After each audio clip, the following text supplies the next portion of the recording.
Hello, and welcome to The Spiritual View, the new channel by the Soulful Revolution Certified Readers. I'm Jen. I'm Ceree.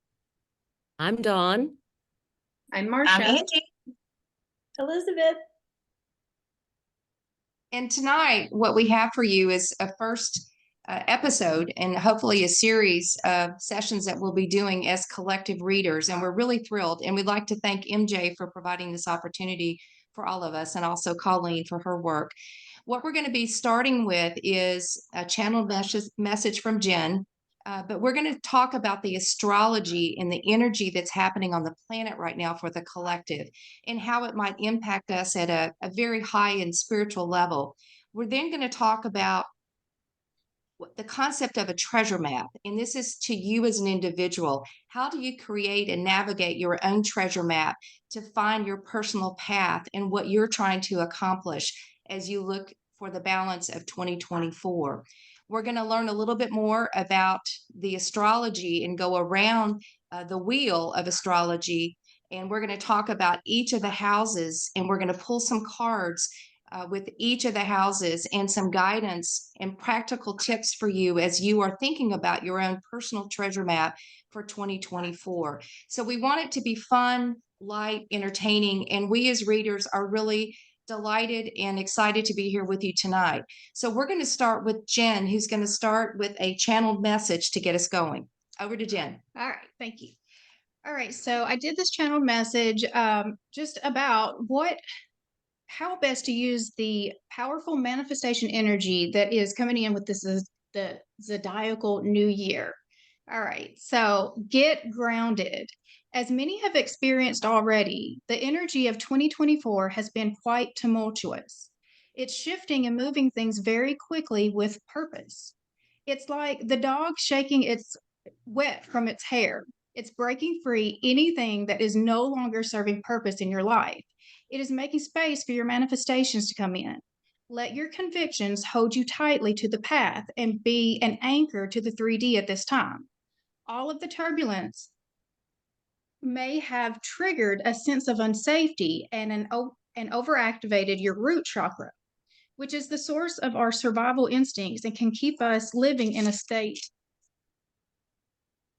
of fear, thus lowering our vibration, and that keeps us out of alignment with our manifestations.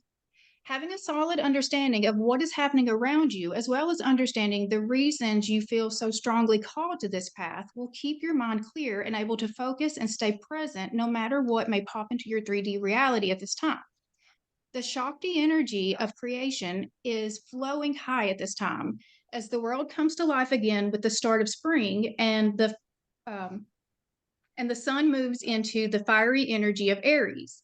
That will give us the confidence to move forward and take action towards our goals. You are very protected at this time. Lean on your guides when things feel unsteady and confusing. They are merely waiting for the word. Your perseverance and endurance will pay off if you hold to your convictions. You've been called to your path for a specific purpose and mission that only you will be able to accomplish.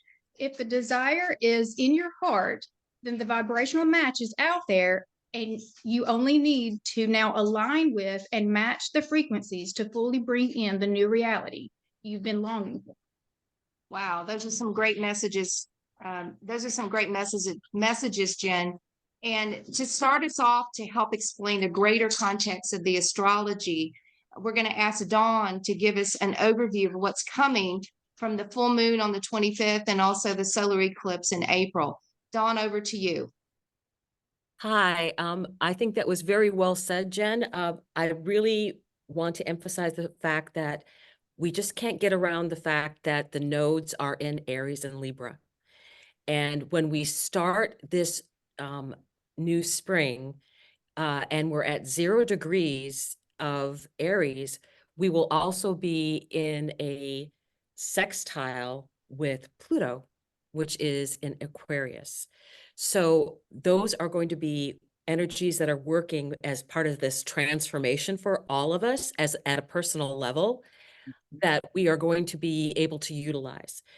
I think that one of the things that we also have to note is that we're still in this really long process of getting our vibrational level where we are leaving relationships that are not working for us anymore, or those relationships leave us. It works both ways because our vibrational level has changed for us on a personal level.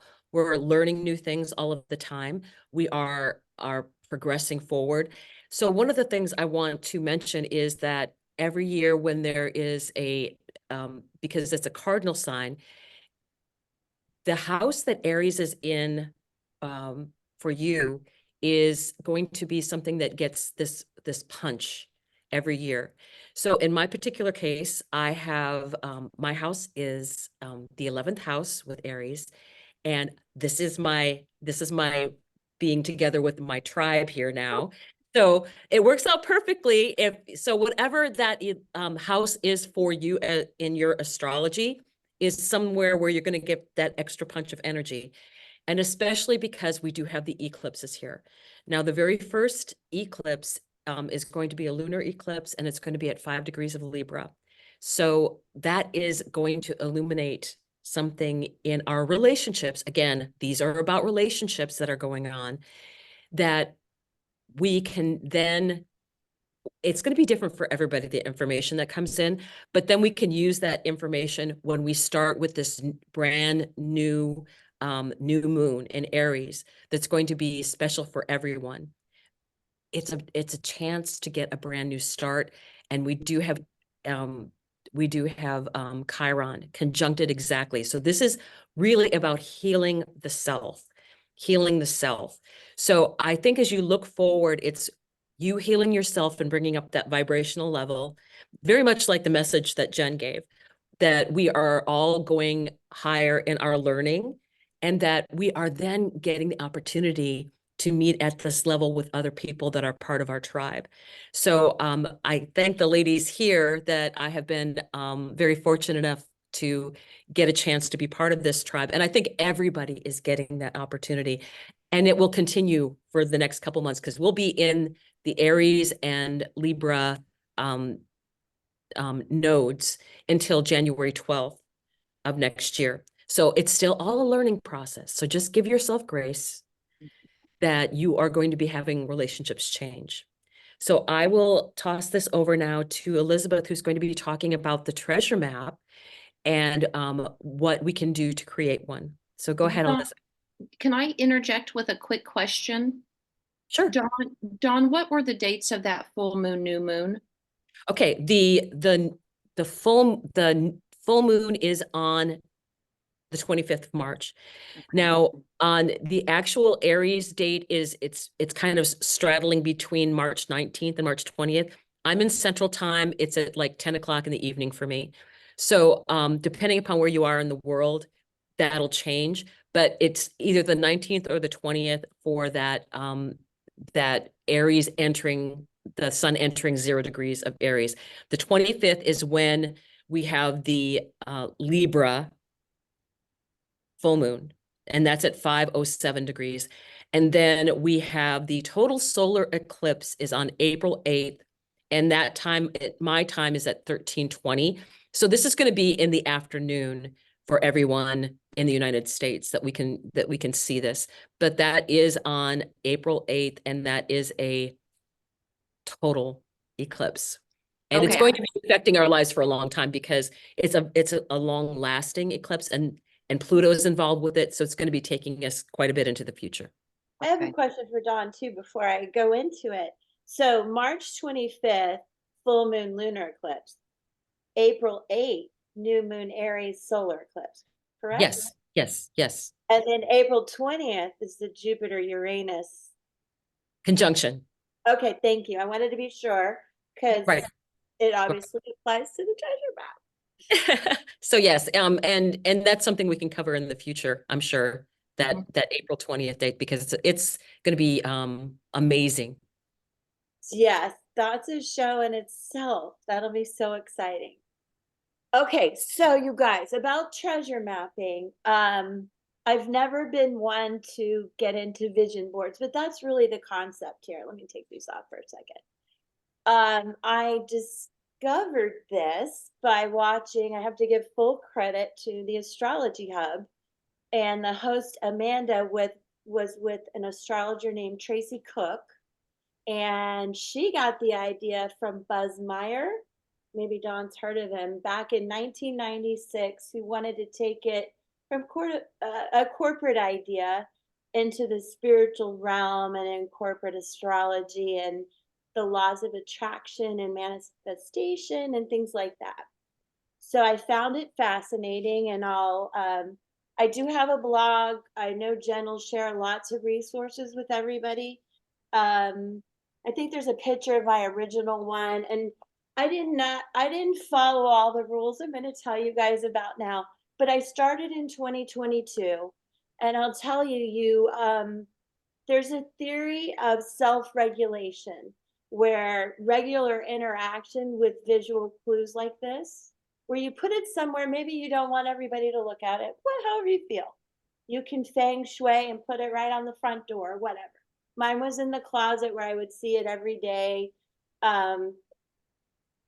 But it helps you enhance your goals. Simple as that, if you don't want to be very spiritual about it. But it also helps you manifest your goals, attract the things that you really want. And there's a certain element to physically doing it. And I'll share one I did digitally, and I did a new one, physically also. So you guys have options of having it on your phone, using Canva, which I did, and I'll show you. Magazines, whatever works for you guys. It truly needs to be about yourself. That's why Aries is a great time to do this. The new moon, I want you guys to understand too, as we go through January, February, and this time, and people have set New Year's goals, a lot of people fail, or they feel they failed, and it doesn't feel right. We're actually going by somebody else's calendar, not the natural one. So we feel natural about it. We still have a lot of like decluttering to do and kind of spring clean, that whole energy changes. So that's important. And it ties into the energy of letting go of a lot of things and bringing in the new.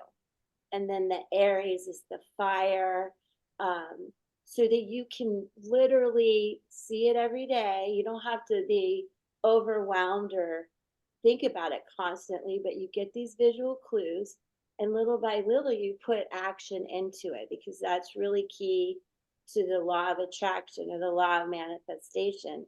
I can't look at these and just think it's going to happen, right? And then another good way, and you'll find it in some of the resources we'll have for you guys, there's a way to feng shui your treasure map. And I emphasize this more than a vision board, because it really is a lot of things. It's wealth, prosperity, fame, reputation, relationships and partnerships, family, career, children and creativity, knowledge and self-cultivation, health, travel and helpful people. So, and it's a way where you may have certain goals, and a vision board might just reflect that one goal, but this is a way to really balance out your life and see where I'm putting too many things in one bucket and not in enough, and what do I let go so I can balance in my life. So let me show you real quick a couple of ideas. This is one that I did because, well, let me start. I'm all over the place, but this is one I did in Canva. Now it's interesting because I had such an array of pictures, and the feng shui only has 6, but you can go up to 9 or more, because there was more I just needed and could see in my pictures, right, that really related to me. But it's just, and what did I put down here? I put action to my manifestations. Believe it to see it. Because if you guys saw some of our other stuff, the pinwheel, the feathers, there's just a lot of meaning behind this. I would like to have 10,000 subscribers on YouTube. July 18th, that day, Don, I'll be 10 years cancer free. This is about my career. This is about reputation, staying consistent so I can get to 10,000. It's just a lot of fun. It really is. I don't know if you can see my Soulful Revolution certificate is in this little collage of love right here. So that was fun. But I found when I really dug into magazines I just randomly had, and I did this, you guys, I wasn't thinking about the concept of love.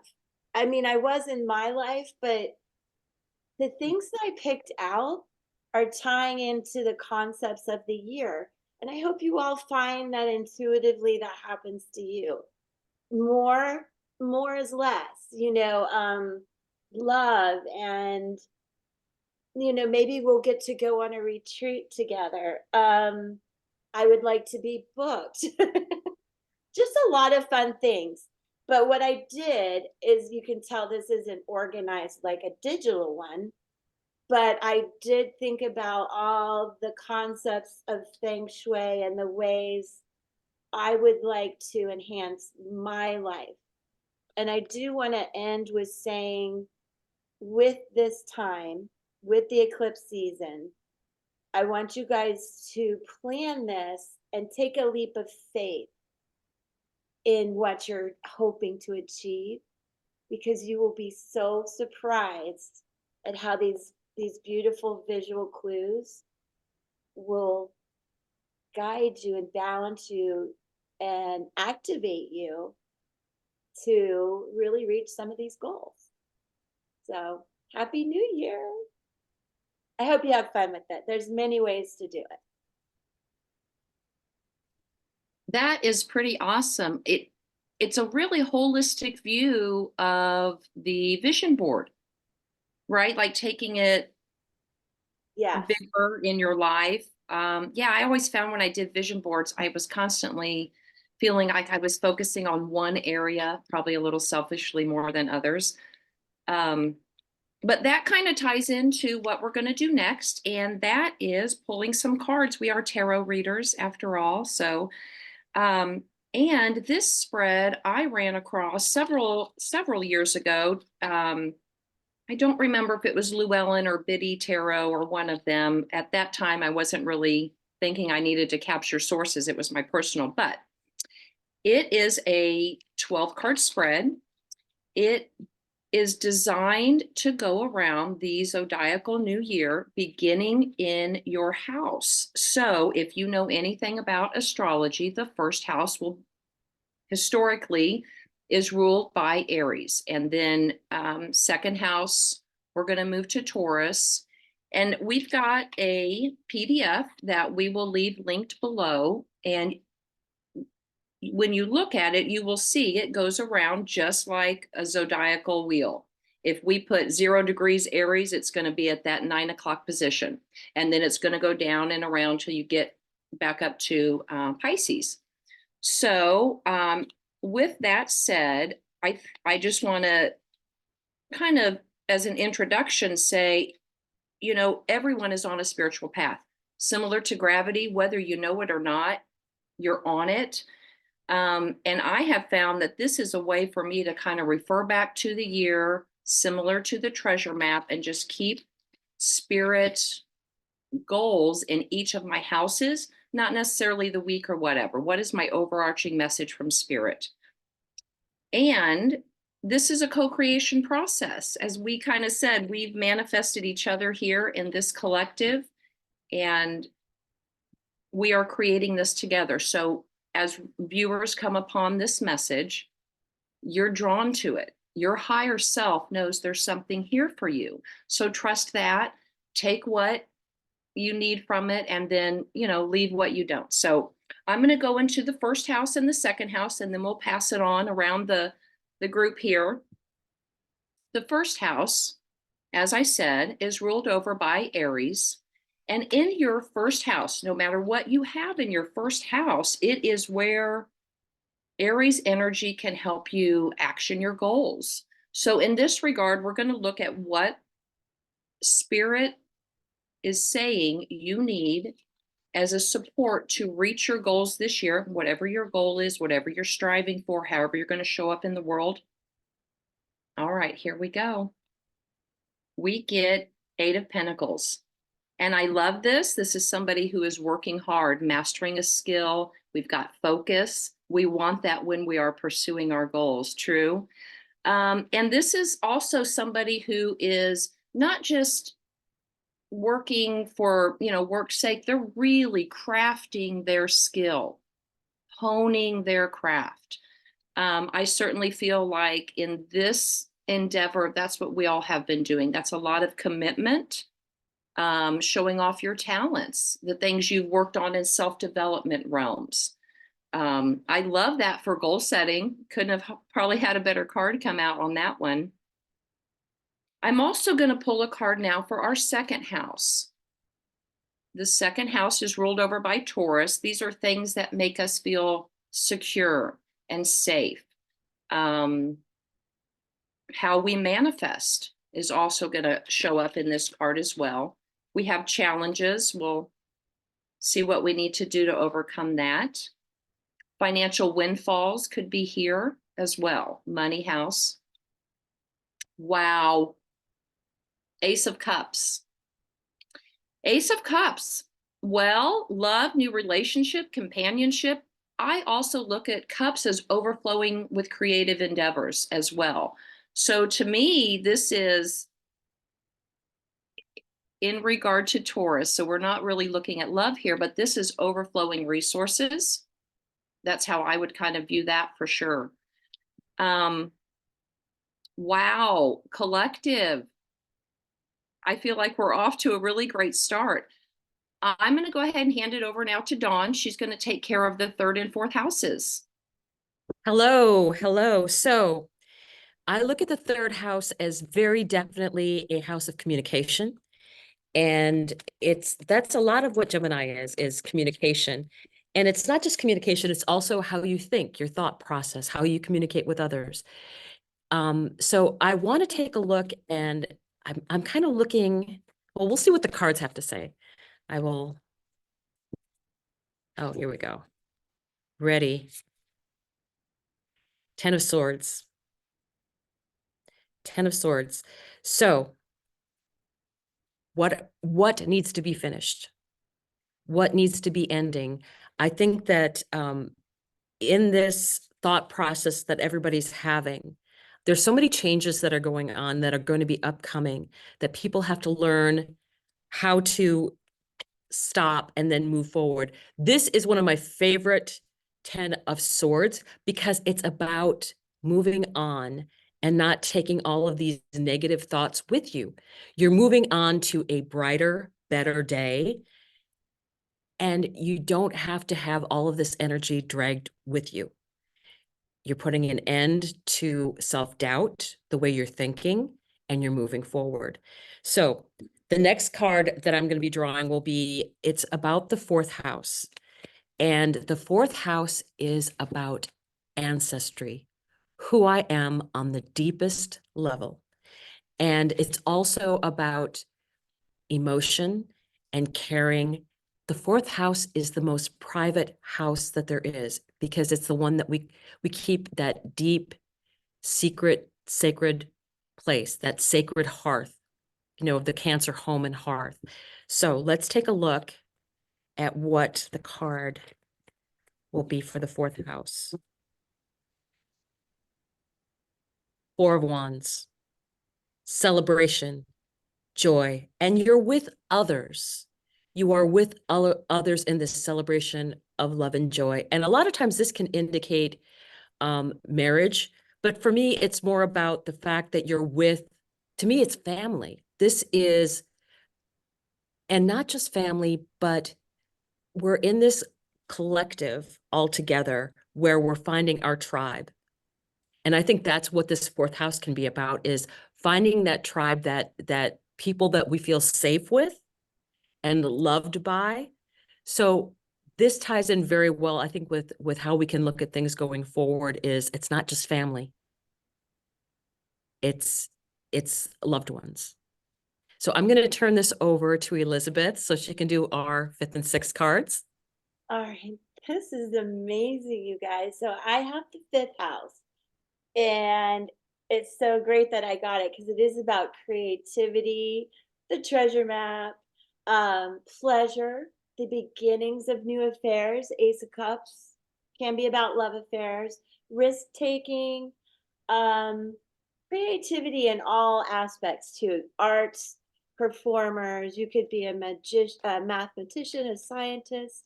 It just bringing creativity into your life. And we have the Chariot. So this is about putting action in a big way into maybe that new love, into projects, partnerships, the creativity. It's putting action into it, striking a balance at this time too, balancing yourself. And I would just say, really, I'm stuck on treasure maps, putting step by step the action into what you want to bring about. Now, in the 6th house, and this also really quick can relate to parents and how they relate to their children. The 6th house is about a lot of your daily routines, is about your health, your well-being, and things you do to take care of yourself, exercise or not exercise. It can be your attitude towards work as well as people who work for you. And let's see what we get for that. Look at these major cards I'm getting. The Moon. So water energy, typically Pisces, right, ladies? Yeah. And we have a lot of water, a lot of planets in Pisces. And I meant to mention this with the treasure map, that balancing all that out will help you navigate that flow of water right now so you don't get swamped. You'll be able to see your goals and bring them to life and manifest them without doing any kind of deep dive. And sticking to your routines and all that good stuff. Not getting lost in your head. Oh, and I'm Thanks, sorry. Elizabeth. I'm sorry, Angie. Ta-da, over to Angie. You're good. You're Sorry. good. Dawn, I had 10 of swords at the bottom of the deck as I picked it up before I started shuffling. So I thought that was funny that you pulled that card. And that is one of my favorite renditions of that 10 of swords also. I'm going to be talking about the House of Libra, which is our house of committed partnerships, which is that 7th house. And we are there in the South Node right there. And what I find really interesting about Libra South Node is if you can see how the shape here is resembling the shape of the North Node, how she's like getting pulled up by that fuchsia, that hot pink of spirit dimension to kind of suck us up out of those habits and patterns. Okay. So just keep that in mind, that that's where we are trying to not let our past hold us back. And I did see that when I was shuffling for y'all, the 6 of Cups did flip over, but we're going to go from what we have here. Queen of Swords at the bottom, right there with that Libra card. Okay, let's see here. What is best for our viewers here in the House of Committed Partnerships, ruled by Venus? Okay, then we got the King of Swords there, which we have a lot of that Aquarius energy, and the 7 of Wands. So either you could be standing the ground, you could be standing your ground on the truth here. If you can see, I'm getting a lot of this portal energy. I don't know about you guys, but that arch shape is coming through in a lot of the cards. And this is a really interesting rendition here. It's like you are standing your ground, but you're having to take the high road. And then behind her, this wallpaper is peeling off of the walls. So that's really a lot of seventh house of what do we need to get rid of in committed partnerships? What does not work for us any longer? And how can we stand up for ourselves by speaking the truth? Okay, and if that is coming at us in our energy, this truth coming at us that we have to stand our ground against. And we are also making sure, if you can see that they're looking down, there are two masks here that they're keeping an eye on at the same time you're taking the high road. Okay, so that could be something to watch for, ensuring that we're getting the truth and the absolute truth at all times. And once we do know that, King of Swords turns his back, so does the Queen of Swords. They're stone. They are turned to stone. Once you learn that lesson, you are Crocodile Dundee there. So, House of Scorpio, which is super interesting, 8th house, other people's resources, the sexy, species, spicy house, because it's such a depth when it comes to Scorpio. I mean, that is the depth of that energy there. So we're going to see what we have coming up here in our change, because it is ruled by Pluto. And that's our big theme right now, right? This transformation, this 180. So wherever Pluto is in your chart is what you're going to want to look at there, where you could be having a 180. Ace of Pentacles. So you could be having something completely transform. Pentacles are all about anything tangible, finances, time, energy, resources, your creativity, anything that you're creating in the physical dimension. And you can see here how this dress is resembling of her, of this new rose opening up. So this is a chance here at a new beginning as far as anything physical in the tangible world. So that's pretty amazing right there. 3 of Wands, you've already set this about. It's already in your vortex. You just need to reach up and grab it whenever you're ready, whenever your energy is there. Angie, can I ask you, you pulled King of Swords in the 7th house, but what was that second card? That was the 7 of Wands. Thank you. Okay. Yep. I'm just making notes. I want to keep my notes. Thank I you. know. I was going to do the same thing. Thank you for doing that.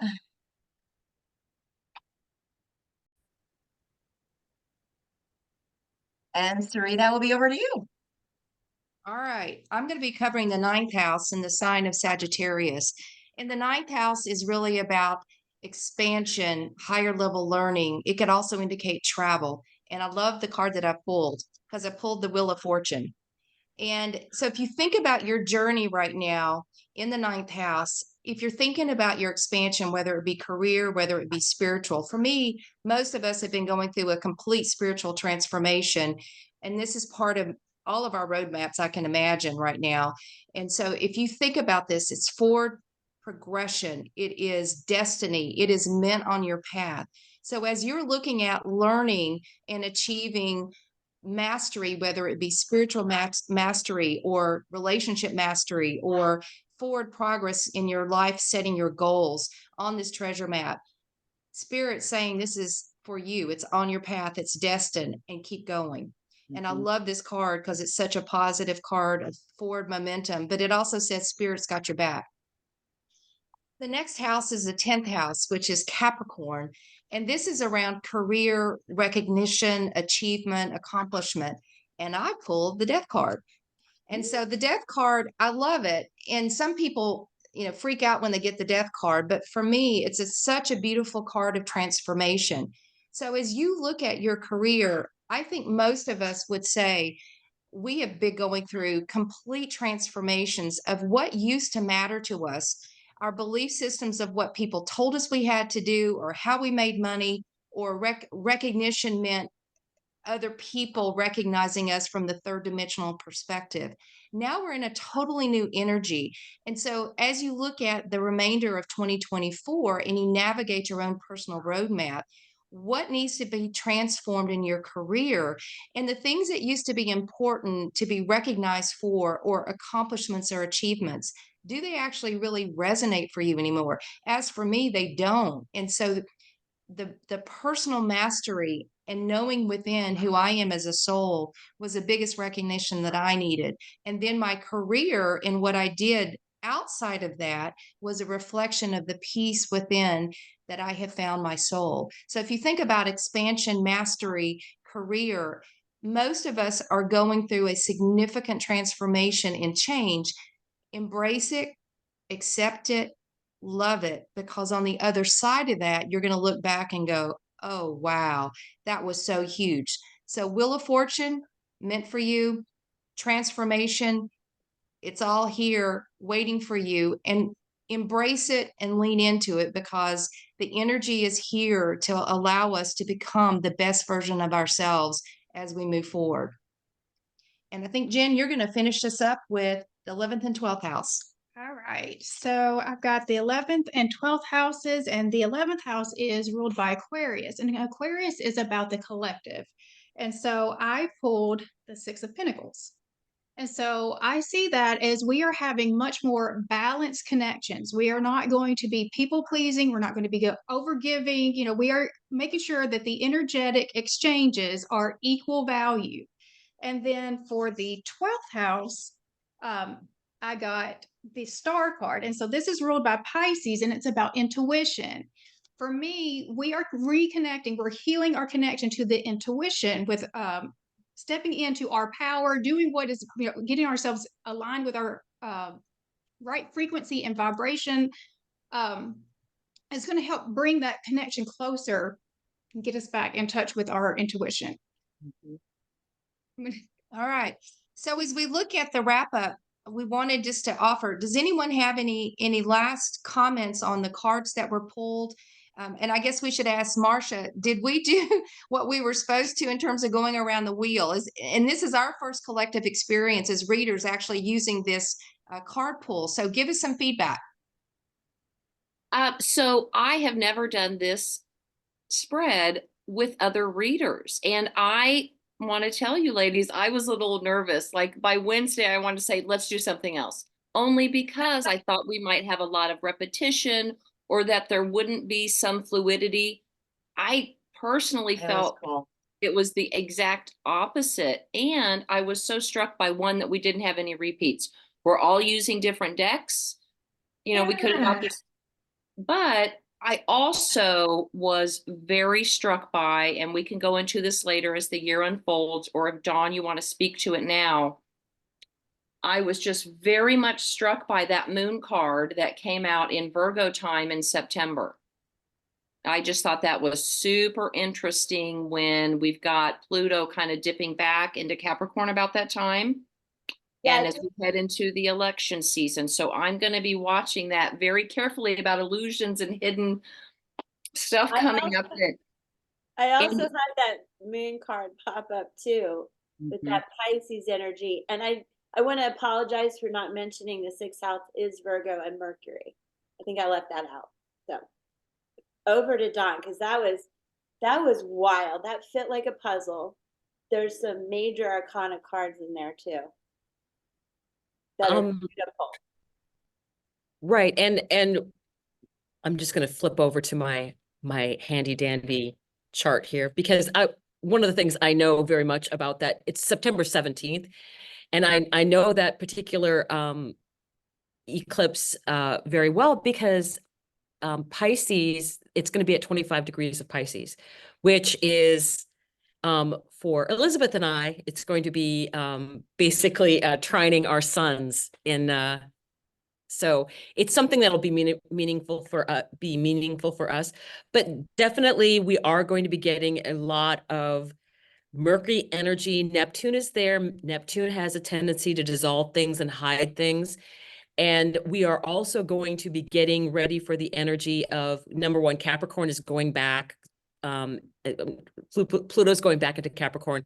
So we're going to have that end transformational energy of Capricorn getting done with Pluto, basically.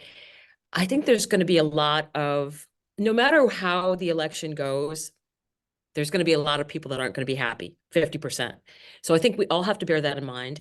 And I think that a lot of things aren't going to be settled. It's going to be like it took before, where it was months and months of things. I don't have an idea at all who's going to win.